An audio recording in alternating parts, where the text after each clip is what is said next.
ஆன்மீகத்தை என்ன நினைச்சுக்கிறீங்க நீங்க அப்படின்னா, பக்தி தான் ஆன்மீகம் நினைக்கிறீங்க. அதல்ல ஆன்மீகம்.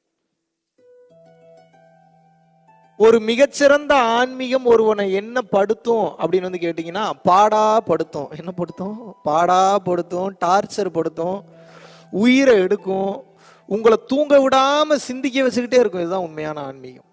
முதல்ல குட்டைய குழப்பி விடுவாங்க, அதுக்கப்புறம் குழம்புன குட்டைய தெளிவுபடுத்துவாங்க. ஆனா அதுக்கு முன்னாடி உங்களுக்கு உயிர் போயிடும். ஐயோ எதுக்குடா இதுல இறங்கணும், இது என்ன ஏது?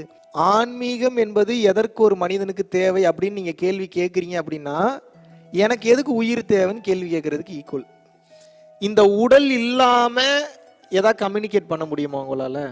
பண்ண முடியாது. இந்த உடல் இல்லாம இந்த உலகத்துல ஏதாவது உங்களால சாதிக்க முடியுமா? முடியாது.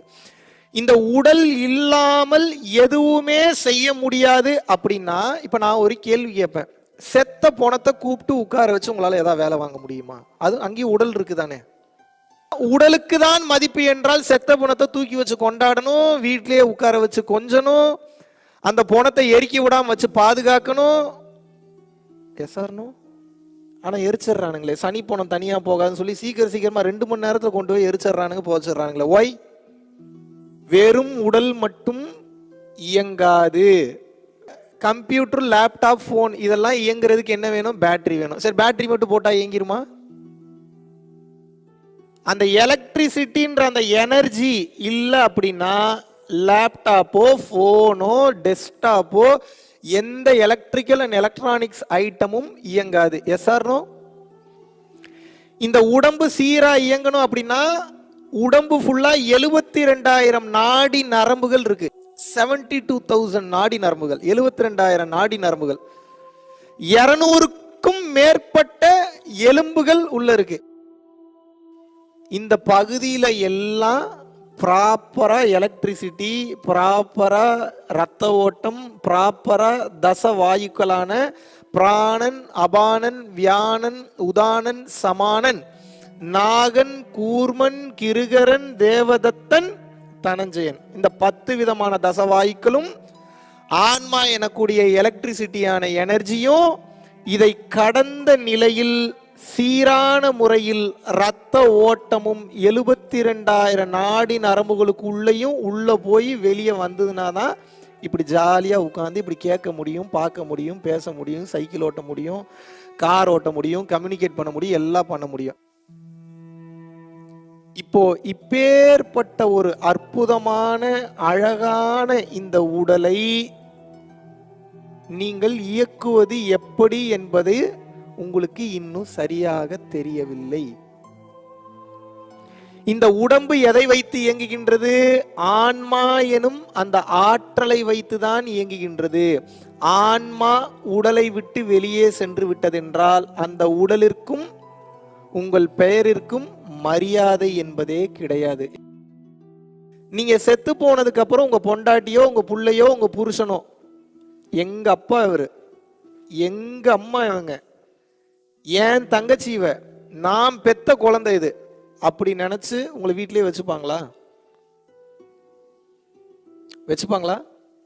ஏன்? எங்க அத்தனை வருஷம் சம்பாரிச்சு போட்டிருக்கீங்க, அவ்வளோ தங்க நகை வாங்கி கொடுத்துருக்கிறீங்க, இல்லை அவ்வளோ தூரம் ப்ராப்பர்ட்டி வாங்குறதுக்கு ஹெல்ப் பண்ணியிருக்கீங்க, அவ்வளோ தூரம் வீடு வாசல் கட்டுறதுக்கு ஹெல்ப்ஃபுல்லாக இருந்திருக்கீங்க, மாதம் மாதம் அவ்வளோ அவங்கள சம்பாதிக்கிறதுக்கு ஹெல்ப்ஃபுல்லாக இருந்திருக்கிறீங்க. ஒரு குழந்தையா இருக்கீங்கன்னா உங்க அப்பா அம்மாவுக்கு ஒரு குழந்தை அப்படின்ற தன்மையிலிருந்து அந்த குழந்தை சந்தோஷத்தை கொடுக்கறதுக்கு ஒரு மாபெரும் ஆதாரமா இருந்திருக்கீங்க. ஏன் உங்க வீட்டில் உங்களை யாரும் வச்சுக்கிறது இல்லை? நீங்க செத்து போனதுக்கு அப்புறம் கேட்குறேன். உடல் அழுகிவிடும், துர்நாற்றம் வந்துவிடும் என்பதனால் டிஸ்போஸ் பண்றாங்க. இப்ப என் கேள்வி என்னன்னா, அப்போ உங்க உடலுக்கு ஏதாவது இந்த உலகத்தில் மதிப்பு இருக்கிறதா?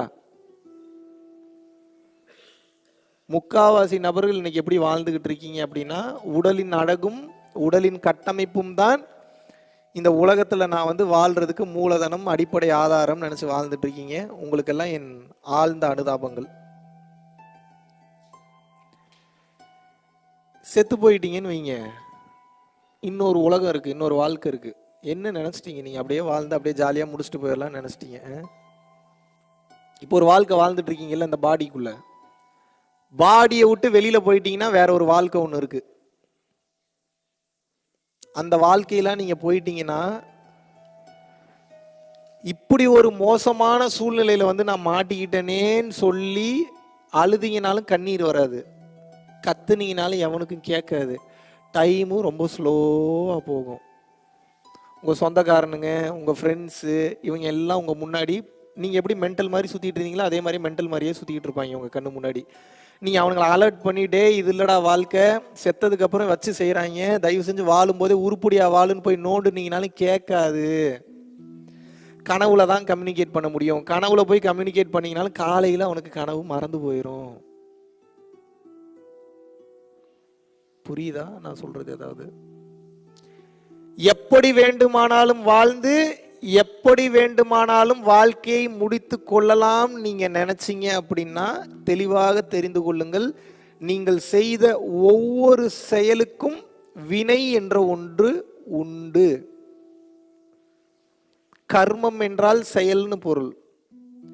செயல் செய்தால் வினை என்ற ஒன்று, அது நிர்ணயிக்கப்பட்ட ஒன்று, அது வந்தே தீரும், அதுல மாற்று கருத்தே கிடையாது. இதுக்கு பேர் தான் கர்ம வினைன்னு வச்சிருக்கான். எந்த செயல் வேணாலும் செஞ்சுட்டு எப்படி வேணாலும் வாழ்ந்துட்டு அப்படியே ஜாலியா இருந்துட்டு போயிடலான்னு மட்டும் நினைக்காதீங்க. கொஞ்ச நாள் நன்றாக இருப்பது போல தெரியும், ஆனால் தெளிவாக புரிந்து கொள்ளுங்கள், நீங்கள் செய்த ஒவ்வொரு செயலிற்கும் நீங்கள் பதில் சொல்லித்தான் ஆக வேண்டும். இந்த ஜென்மத்துல சொல்லணும், அடுத்த ஜென்மத்திலையும் சொல்லணும், அதுக்கு அடுத்த ஜென்மங்களையும் சொல்லணும்.